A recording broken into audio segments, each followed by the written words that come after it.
any surah that was revealed in Mecca. طيب, anyone else? We need a Hamza or Asad, like Layth. تفضل أخي. I think Makkiyah is before Hijrah. Makkiyah is before Hijrah. والمدنية? After Hijrah. But why say Makkiyah Madaniyah if it's not in Mecca and Medina? Yeah, before Hijrah was in Mecca. Before, all of the Hijrah was before Mecca? Oh. Wait, he says anything that was revealed before the Hijrah is called Makkiyah. And anything after the Hijrah is called Madaniyah. Ahsant. This is the correct definition. Not necessarily that which was revealed in Mecca. Because there were some surahs that were revealed and were sent down outside of Mecca before the Hijrah. Certain surahs in the Quran were sent down before the Hijrah outside of Mecca, such as what? What story? Famous story outside of Mecca. Surah Fil. What Surah Fil been sent down? It's something very famous, very simple answer. Fadl. In Mecca, that's in Mecca. It's more, it's something, Isra al-Mi'raj, Mecca. What was the question again? It's a surah that is considered, quote-unquote, Makkiyah. But it was revealed outside of Mecca, but before Hijrah. So it's not called Madaniyah. Allah says in the Quran, وَإِذْ صَرَفْنَا إِلَيْكَ نَفْرًا مِنَ الْجِنِّ يَسْتَمِعُونَ الْقُرْآنَ. Allah says in Surah Al-Ahqaf, the 46th chapter of the Quran, and remember, O Muhammad sallallahu, when we send to you a group from the jinn, and they listen to your recitation of the Quran. فَلَمَّا حَضَرُوهُ قَالُوا أَنصِتُوا إِلَى آخِرِ الْآيَةِ. Surah Al-Ahqaf was revealed before the Hijrah, but it was not revealed in Mecca. It was revealed where? Ahsant. It was after the Prophet ﷺ was rejected and belied, and after going through those hardships, Allah Azza wa Jalla, He sent down those verses tasliyatan lahu, to soothe and calm his soul. So this is a good example of a surah that's qabla al-Hijrah, ولكن ليست ما نزلت في مكة. It wasn't sent down in Mecca, but it's called Makkiyah لأنها قبل الهجرة, because of before Hijrah. طيب, خير. Next issue, Madaniyah. We want an issue of a surah that was revealed after the Hijrah, but it wasn't revealed in Medina. In Juz Amma. Or let's say, what were the surahs in Juz Amma that were revealed in Medina? There are three surahs. Three surahs that were revealed after the Hijrah. We said there are three, we gave you a hint. Al-Bayyinah, Ahsant. First one, Surah Al-Bayyinah, good. Number two, give it a shot, guess. Anything, attempt. The Prophet ﷺ, he asked his companions, أَتَدْرُونَ مَنِ الْمُفْلِسِ? He says, do you know who the bankrupt man is? قالوا المفلس فينا من لا درهم له ولا متاع. قال ولكن المفلس منهم. He says, do you know who the bankrupt man is? They say, he's the one who has no money, no camels, no provisions. He says, no, it's another type of muflis, another bankrupt person. The point is what? Is that the Prophet ﷺ would ask his companions, and he would request them to attempt, to try, to give it a shot. There's two more surahs that were revealed after the Hijrah outside of Mecca. There are Surah Al-Bayyinah, Surah Al-Nasr, Ahsant, and there's one more. Khitamuhu Misk. Allah, there's one more, the Surah Al-Musk. We'll leave that, inshallah, for the brothers and sisters to research.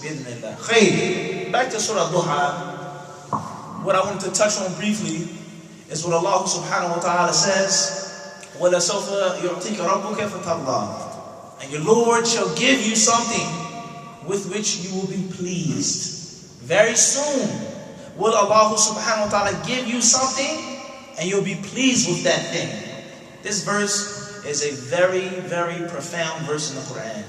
And it's from the proofs and the evidences that the Messenger of Allah ﷺ was a true prophet.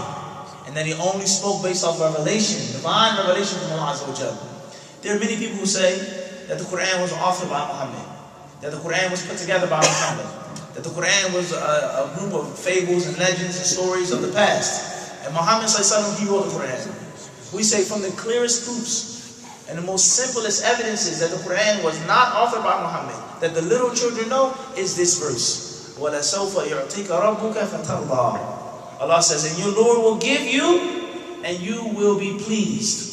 One may ask, what is the secret in this verse? What's so profound about this part of the verse? We say, is that it would be impossible for the Prophet ﷺ to make a prediction, an accurate prediction, based off of the hardships, the difficulties, the trouble that they went through in Mecca, to being totally and absolutely victorious in Medina over the Mushrikeen, and Islam spreading throughout the Jazirah al-Arabiya, the Arabian Peninsula, throughout the entire world. And Allah Azza wa Jalla giving him that which would please him. From Badr to the end of his life. From Badr, they were outnumbered, they were outfitted, all odds were against them. Yet still Allah Azza wa Jalla, He gave him what? That which pleased him, and that which pleased the Sahaba. So this verse clearly proves that Muhammad ﷺ, he spoke based off something that he didn't know about. If you stop and you look at the seerah, when the Prophet ﷺ and Abu Talib, when they were boycotted, when they were starved, when many companions were tortured and murdered and abused, persecuted, things were very difficult. When Khadija radiallahu anha passed away, when his uncle passed away, the one who protected him, they all passed away. Things were very hard. Do you think that he could have thought one day that there will be absolute victory for Islam and that there won't be any shirk in the Arabian Peninsula in the time of the Prophet ﷺ? It's not the case. One who predicts something, one who predicts that this is going to be successful and this is going to work, so on and so forth, is someone who is already in the means of working on that thing. Is this not the case? He's already in the means, he's planning a successful political move which is going to make him superior. But not someone who's being oppressed and persecuted and who has no food to eat. Until they ate leaves, it says in the narration, they ate leaves. They were starved in the ship with Abu Talib. So the point is that this verse is hikmah behind the Prophet ﷺ himself reciting these surah in Salat al-Isha and Salat al-Maghrib, and ordering the people to read those surahs in Salat al-Isha and Salat al-Maghrib. As the Prophet ﷺ said to Mu'adh bin Jabal, إِذَا صَلَيْتُ بِالنَّاسِ, when you lead the people in the prayer, and recite وَالشَّمْسِ وَضُحَاهَا وَاللَّيْلِ إِذَا يَغْشَى وَالضُّحَا. Recite these surah. Why is this when we ask? Because Juz Amma, if you look at Juz Amma, most of the surahs of Juz Amma pertain to the heart. They pertain to the hereafter. Don't eat the wealth of the orphans. Allah swears by them. He swears by things.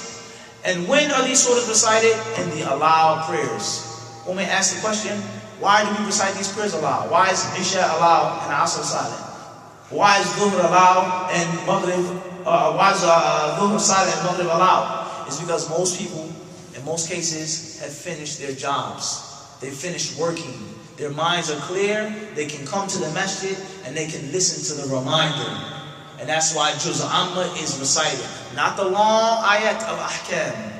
Not the long verses about irth, about inheritance, about marriage, about divorce, about jihad. La. The short, brief morals and lessons. Wal duha, wal layli idha saja. Your Lord has not forsaken you. Wa hakadha. So every time a Muslim comes to the masjid, he hears that reminder about the orphan. He hears that reminder about the hereafter. He hears that reminder about the moon, about the sun, about all of these ayat. So when he leaves the masjid, he does what? It increases him. And it reminds him. As Allah Azza wa Jalla has said in the Quran, إِنَّ الصَّلَاةَ تَنْهَى عَنِ الْفَحْشَاءِ وَالْمُنكَرِ وَلَذِكْرُ اللَّهِ أَكْبَرُ. That the salah prohibits a person from al-fahsha and from al-munkar. طيب. Then Allah Azza wa Jalla says in the Quran, وَأَمَّا بِنِعْمَةِ رَبِّكَ فَحَدِّثْ. As for the ni'mah, the bounty of your Lord, فَحَدِّثْ. Then speak about it. We can focus on this part of the verse by saying, there are countless bounties of Allah subhanahu wa ta'ala upon us.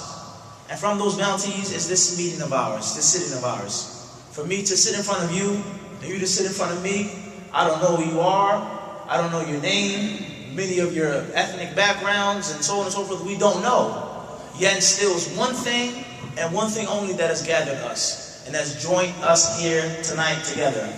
And that is Allah's ni'mah, Allah's favor upon us. So, as the introducer had mentioned, may Allah forgive him of his sins, and pardon him, that it's a ni'mah upon us to meet. Many people, if not most people today right now, are they sitting in the masjid making dhikr of Allah? No. Are they talking about Surah Al Duha right now as we speak? No. 9 out of 10 people are not speaking about anything which is beneficial for their souls. So Allah Azza wa Jalla has chosen you, and He has selected you. As the Prophet ﷺ said to his companions, that you're making Salat al-Isha, and no one on the face of the earth has made Isha with you right now. No one. He said this to the companions, that Allah Azza wa Jalla has given you a ni'mah. And this ni'mah here, we say right now, there's several ni'mah. Firstly is the ni'mah of the jama'ah. Secondly is the ni'mah of al-tawasi bil-haqq wa-sabr. It's to advise each other with the truth. Advise each other with patience. Al-mudhakara, making review about ilm. And bigger than this, or what's clear, is the ni'mah of brotherhood, of Islamic brotherhood. He's from Egypt, I'm from Philadelphia, he's from New York, he's from this state, he's from this country. Yet everybody sitting together is one, even though we're totally strangers. The first time I meet a person is a hug and it's a kiss, ahlan wa sahlan, even though we're totally strangers. And you can't find that ni'mah in any other faith or way of life besides Islam. That's why Allah Azza wa Jalla says, وَأَمَّا بِنِعْمَةِ رَبِّكَ فَحَدِّثْ. Allah says in the Quran, وَإِذْ تَأَذَّنَ رَبُّكُمْ لَإِنْ شَكَرْتُمْ لَأَزِيدَنَّكُمْ وَلَإِنْ كَفَرْتُمْ إِنَّ عَذَابِي لَشَدِيدٌ. Allah says, and remember, when your Lord made an announcement, لَإِنْ شَكَرْتُمْ, if you are thankful, if you show gratitude, لَأَزِيدَنَّكُمْ, indeed I will give you more. Allah promises, if you are thankful, I will give you more. But if you are ungrateful, then my punishment is quite terrible. In this verse, we clearly see that it's obligatory to thank Allah subhanahu wa ta'ala for His ni'am. And thanking Allah for His ni'am is not just saying alhamdulillah, ashukrillah, la. That's only a small part of thanking Allah subhanahu wa ta'ala. One of the most essential parts of thanking Allah for those ni'am is what's mentioned in Surah Al Duha. When Allah Azza wa Jalla says, وَأَمَّا بِنِعْمَةِ رَبِّكَ فَحَدِّثْ. As for the ni'mah of your Lord, then speak about it. Pronounce it. Talk about it. There are three main pillars of shukr. Three pillars, three main components to make sure that you're being thankful to Allah subhanahu wa ta'ala. And the first is, as the people of knowledge mentioned, al-i'tirafu bi'anna ni'mata mahdu fadlin min Allah azza wa jalla. That the ni'mah is 101% from Allah. Not from your intelligence, not from your hard work, not from your family name, nothing to do with you. It's only from Allah subhanahu wa ta'ala. You must understand, وَمَا بِكُم مِّن نِعْمَةٍ فَمِنَ اللَّهِ. There's no ni'mah that you have except that it comes from Allah subhanahu wa ta'ala. Many of us, we say this. But when it comes to the application, it's a different story. This ni'mah does not come from nothing that you had to do. Who's the one who inspired you to go out and work and decree that act and made it easy for you? Allah Azza wa Jalla. As Ibn al-Qayyim rahimahullah ta'ala has explained that tawfiq, success, divine inspiration from Allah Azza wa Jalla means what? We say, may Allah give you the success. May Allah give you the tawfiq. وَفَقَكَ اللَّهُ بِالتَّوْفِيقِ. What does this statement mean, tawfiq? Ibn al-Qayyim rahimahullah ta'ala, he said, هي كلمة التوفيق أن يدلك الله على الطاعة وأن يعينك عليها. It's for Allah subhanahu wa ta'ala to steer you in the direction of obeying Him and aid you in that obedience. It's for Allah to steer you to the direction, to show you, to teach you, and then aid you and allow you in doing that. إِيَّاكَ نَعْبُدُ وَإِيَّاكَ نَسْتَعِينُ فَاعْبُدْهُ وَتَوَكَّلْ عَلَيْهِ. Allah says in the Quran, فَاعْبُدْهُ, worship Allah and seek help in Allah. طيب, احرص على ما ينفعك. Allah, the Prophet says, work hard upon that which benefits you. The point that we're trying to get to, if it is not from Allah Azza wa Jalla aiding you, then you couldn't do that act. If Allah doesn't make it easy for you, then it won't be easy for you to do. So the ni'mah in the beginning and the end is from who? Allah Azza wa Jalla. And the slave has nothing to do with it. It's a very, very serious thing that you have to think about. Iman, Islam, coming to the masjid is only from Allah Azza wa Jalla. Allah teaching you and then allowing you to do that act.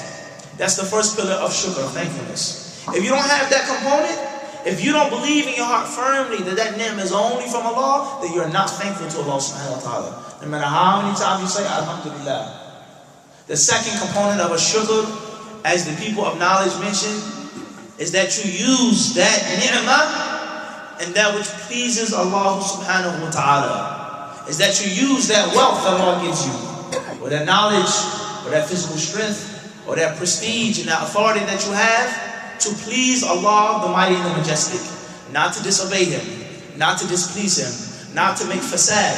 You take what Allah has given you and you use it in servicing Allah's deen. If you don't do so, once again, you have no shukr. If Allah gives you wealth and you disobey Him with that wealth, you're not thankful to Allah subhanahu wa ta'ala. You're not thankful to Allah subhanahu wa ta'ala. No matter what you do, if you give sadaqah, you pay zakah, but you don't use that wealth to please Allah, then your shukr is lacking. Rather, it's non-existent. Because this is a what? This is a pillar. As Allah Azza wa Jalla has stated in the Quran. And as the Messenger of Allah sallallahu alayhi wa sallam has mentioned, إِنَّ اللَّهَ يُحِبُّ مِنَ الْعَبْدِ أَنْ يَشْرَبَ الشَّرْبَةَ فَيَشْكُرُهُ عَلَيْهَا. Allah Azza wa Jalla, He loves for the slave to take a drink of water and thank Him for that drink of water. إِنَّ اللَّهَ إِذَا أَنْعَمَ عَلَى عَبْدٍ أَحَبَّ أَنْ يُرَى أَثَرُ نِعْمَتِهِ عَلَيْهِ. When Allah gives a slave something, He loves for the effect of that ni'mah to be seen upon him. So this is the second pillar, is that a person, he must take what Allah gives him and use it to please Allah subhanahu wa ta'ala. And the third pillar, as we mentioned from Surah Al Duha, at-tahadduth bin-ni'mah, is that you speak about that ni'mah. La fakhran, not out of pride, not out of conceit, not out of arrogance, but you say, Alhamdulillah, Allah provided me with this. Alhamdulillah. Allah has given me this good job. Alhamdulillah, Allah has given me righteous children. Alhamdulillah, Allah has given me a righteous wife. Alhamdulillah, Allah has given me a righteous husband. Alhamdulillah, Allah allowed me to memorize the Quran. Alhamdulillah, not out of pride and arrogance, but out of thanking Allah. These three pillars, if you do not fulfill, then you don't have any shukr. And if you have no shukr, then you be from those whom Allah Azza wa Jalla has said in the Quran. ضرب الله مثلا قرية كانت آمنة مطمئنة يأتيها رزقها من كل مكان رغدا من كل مكان فكفرت بأنعم الله فأذاقها الله لباس الخوف والجوع بما كانوا يصنعون.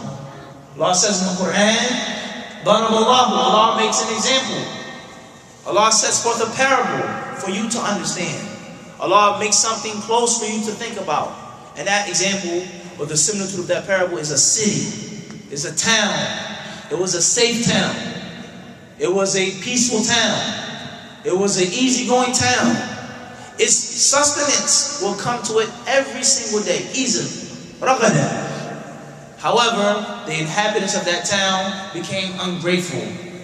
The inhabitants of that town became disrespectful and forgetful of Allah subhanahu wa ta'ala. So Allah caused the inhabitants of that town to taste. Allah says, فَأَذَاقَهَا, He gave it to taste extreme fear and extreme hunger because of the sins that they used to do. And that town is Mecca, Qura. That town is Mecca, Qura.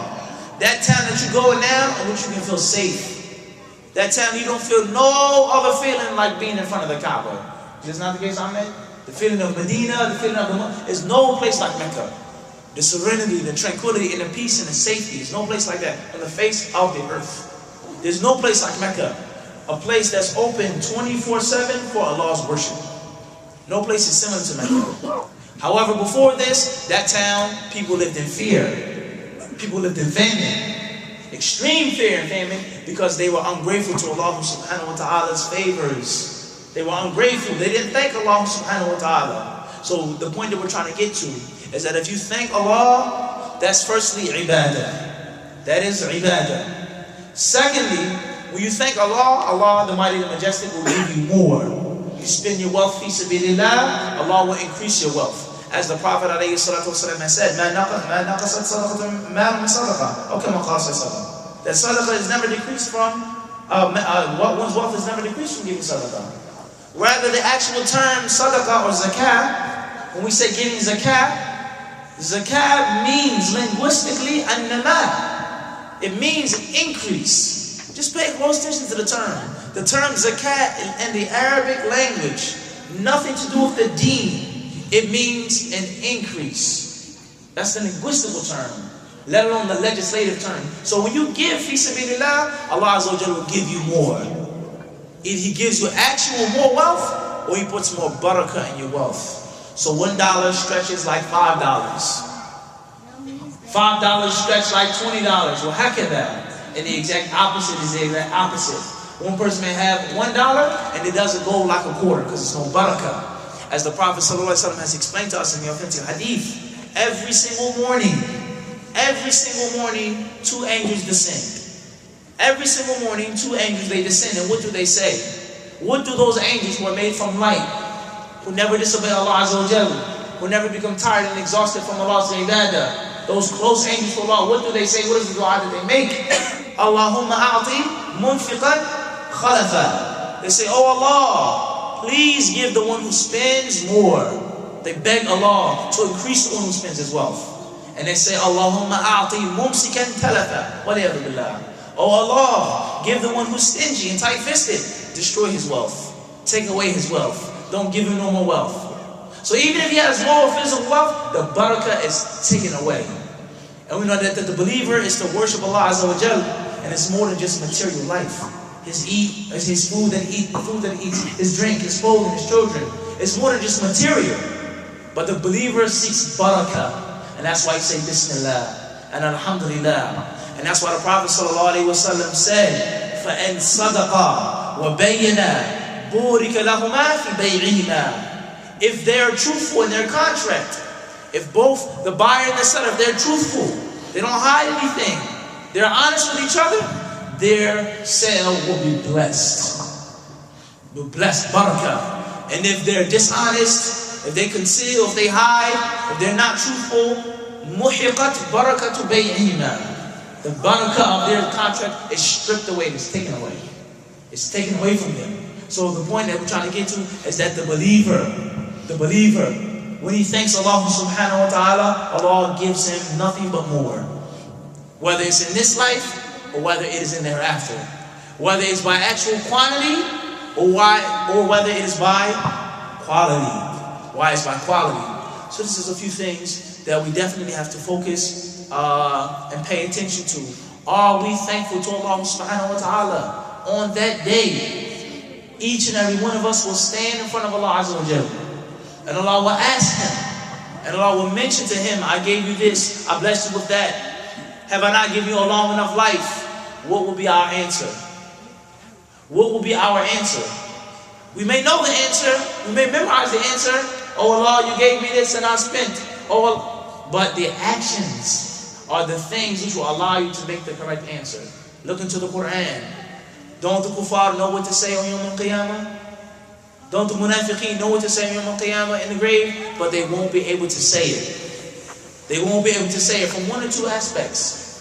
Either their mouths will be sealed and their limbs will speak, or they won't be able to make the correct answer. Just look at the hadith of Bara ibn Azib radiallahu anhu.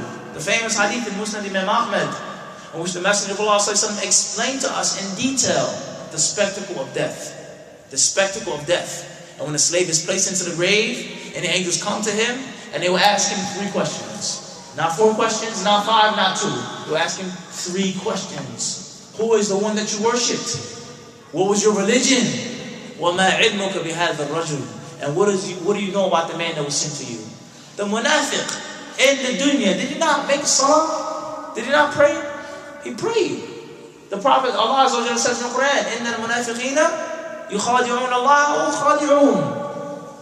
Allah says the munafiqeen, they seek to deceive Allah, but it is Allah who deceives them. وَإِذَا قَامُوا إِلَى الصَّلَاةِ قَامُوا كُسَالَى يُرَاءُونَ النَّاسَ وَلَا يَذْكُرُونَ اللَّهَ إِلَّا قَلِيلًا. Allah says they seek to be seen by men, and they only mention Allah a little bit. This verse in Surah An-Nisa clearly proves that the munafiqeen do what? They pray, and they make dhikr. So the munafiqeen know the answers to the questions in the grave. Is this not the case? Agreed upon. They know the answers. They know what they should say. Allah is my Lord. The Prophet Muhammad ﷺ is my messenger. And Islam is my religion. They know the answer. Yet and still they won't be able to make the answer. Because they didn't live. They didn't live what they're saying. They didn't implement it. Their limbs, their body, they won't have the ability to say it.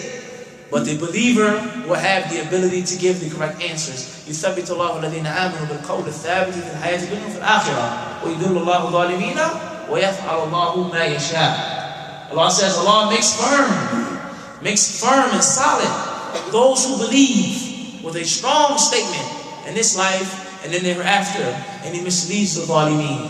He sends them astray. He lets them wander blindly even more. And Allah does that which He chooses to do. So the point that we're trying to make is that if we don't live this shukr, thanking Allah, with those three pillars, then what our tongues say mean what? Mean nothing. And what's important is the action. As the Arabs say, lisan al-hal. They have two tongues. Lisan al-maqal wa lisan al-hal. One is the actual tongue that you speak with, and the other one is the tongue of your body language. The movements of your body. What you say by your actions. So we ask Allah subhanahu wa ta'ala to allow us to be of the slaves of our shakirin, thankful to His ni'am. As Allah says in the Quran, وَقَلِيلٌ مِّنْ عِبَادِيَ الشَّكُورِ, only a few of my slaves are thankful. We ask Allah Azza wa Jalla to be from those few slaves who are truly thankful. We ask Allah subhanahu wa ta'ala to increase His beneficial knowledge and righteous action. This is a brief reminder for myself and for my brothers and sisters for the sake of Allah Azza wa Jalla. And hopefully it will be a benefit for all of us and all of our souls, bi'idhnillah. If we have more time, or perhaps in the next meeting, inshallah, we will try to, mention some more things. We ask Allah Azza wa Jalla to allow us to implement what we have recited and heard. Wallahu alam. Sallallahu alaihi wa sallam wa rasulihi nabiyyina Muhammad. I believe Ahmed and Brother Saad. We have 10 minutes for questions. If anybody wants to ask. Before we go on, what I had intended by mentioning His ni'mah and thanking Allah Azza wa Jal, another important aspect of thanking Allah is by thanking the people. Allah Azza wa Jal does something for you through the hands of a slave, via the hands of a slave. Allah is the one who did it. Allah is the one who made it and who allowed it. But Allah خلق الأسباب والمسببات. Allah creates the reasons and the means, and He creates the things that happen as a result of those reasons and of those means. The Messenger of Allah has told us in the hadith of Abi Hurairah radiallahu anhu, that's collected by Al-Bukhari fil Adab al-Mufrad in his book on manners, and Imam Abu Dawud in the Sunan, an authentic chain of narration. La yashkur Allah man la yashkur al-nas. Those who don't thank the people don't thank Allah subhanahu wa ta'ala. You cannot be thankful to Allah unless you thank those slaves that Allah Azza wa Jalla has allowed to bring that thing to you that Allah created and that Allah decreed. So therefore, it is upon me first to thank my brothers in Islam, Brother Saad and Brother Ahmed, alhamdulillah, for their extremely warm and generous invitation on such short notice and facilitating this meeting with you brothers and sisters here in this masjid that we ask Allah Azza wa Jalla to make a blessed masjid. So firstly, we thank Allah Azza wa Jalla firstly for guiding us to Islam and making us brothers for Islam, bi'idhnillah. And secondly, I would like to thank the brothers, and last but not least, thank all of you for your husnul dhann, for your good thought of me. And alhamdulillah, inshallah, you think much better than me than when I actually am. And perhaps you've heard some things that are above the reality of myself. We ask Allah Azza wa Jalla not to take into account for what you may hear which isn't true.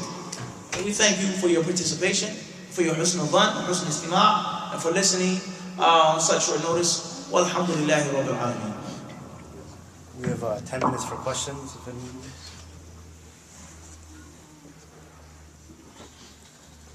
Okay, so we have a question. Go ahead.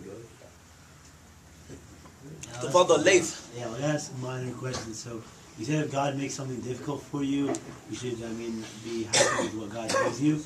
But you don't necessarily mean that if you run into difficulty, you should stop there.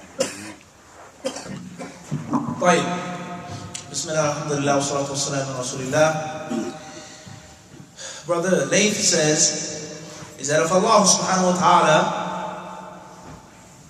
He says that makes things difficult for you or for a person, that the slave should be pleased with Allah's decree, but at the same time, does that necessarily mean that a slave should be just complacent and not try and not strive?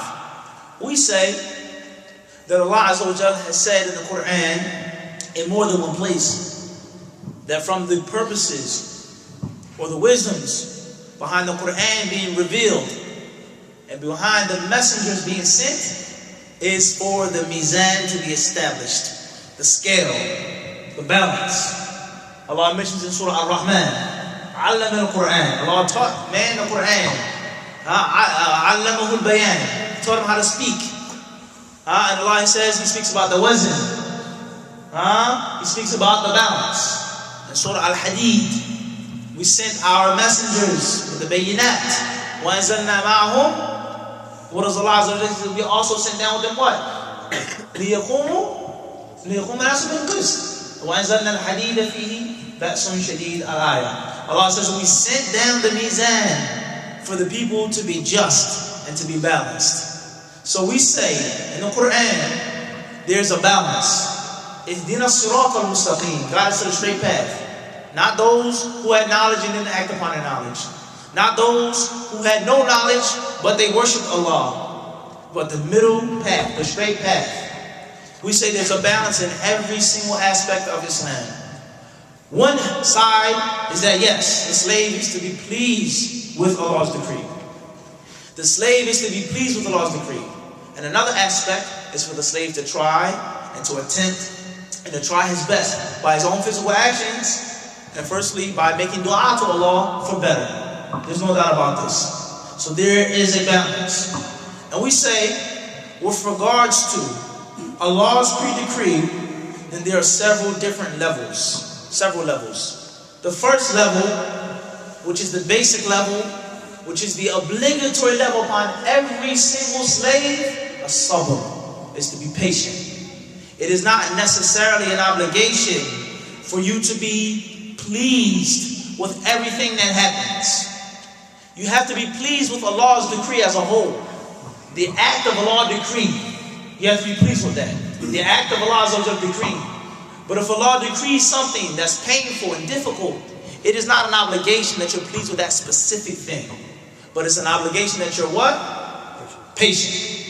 Allah decrees that your mother dies. May Allah prevent from that happening. It's not pleasing. It's not pleasing. It's difficult. But you cannot shout out.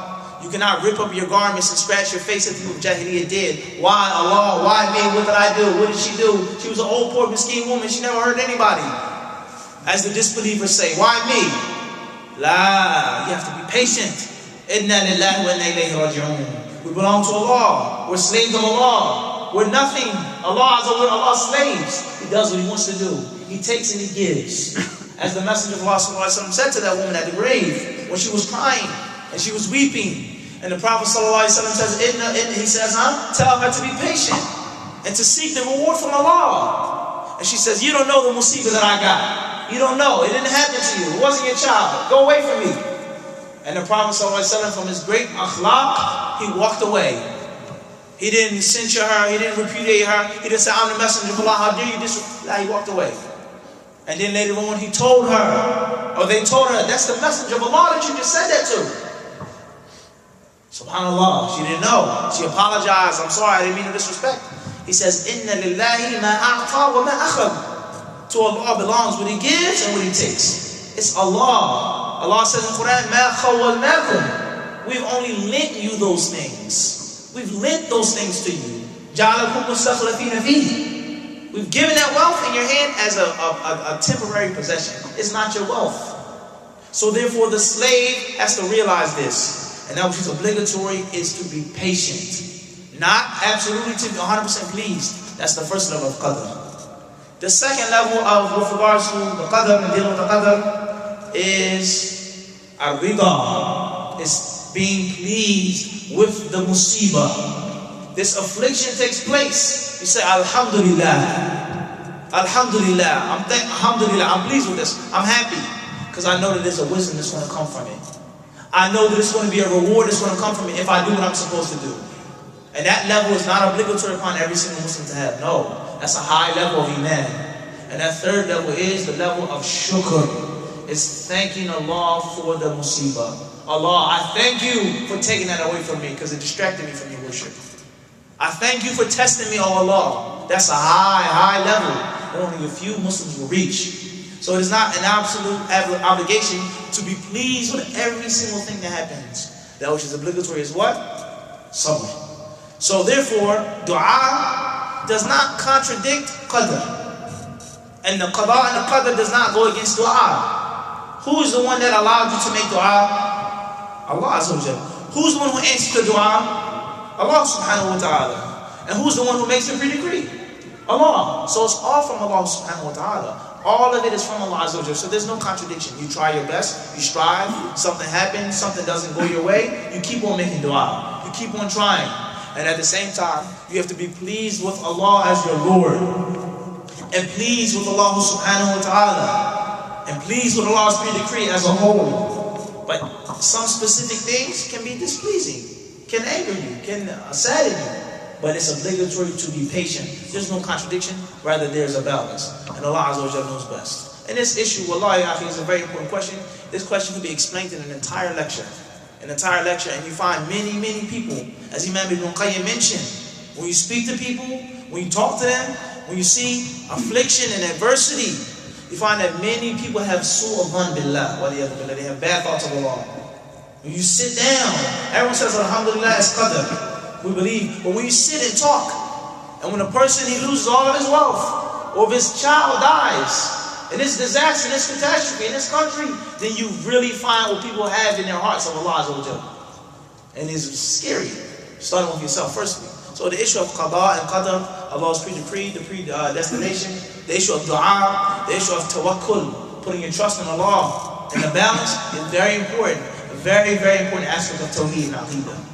A very important aspect of Tawheed and Aqidah that needs to be explained in a series of lectures. And Allah Azza wa Jal knows best. The question is, Ar-Raja' Dua lil-Akh Muhammad Musa'id Bishifaa lahu wa li jami' marda al-Muslimin. Ameen. Wa jazakum Allah khayran. Ameen. نسأل الله عز وجل أن يشفيه شفاء كاملا عاجلا آمين وأن يجعل له طهورا آمين وأن يشفي جميع المسلمين وجميع المسلمات آمين. The question here was request to make dua for a brother here, Muhammad Musa'id, for Allah to cure him and all ill, sick Muslims. Ameen. Inshallah, we'll stop here. And I say once again, Jazakumullahu khairan. Wallahu a'lam. Sallallahu alaihi wa sallam. Wa Muhammad. Subhanaka wa bihamdik. Ashhadu an la ilaha illa anta. Astaghfiruka wa atubu ilayk. Jazakallah khairan. Jazakallah.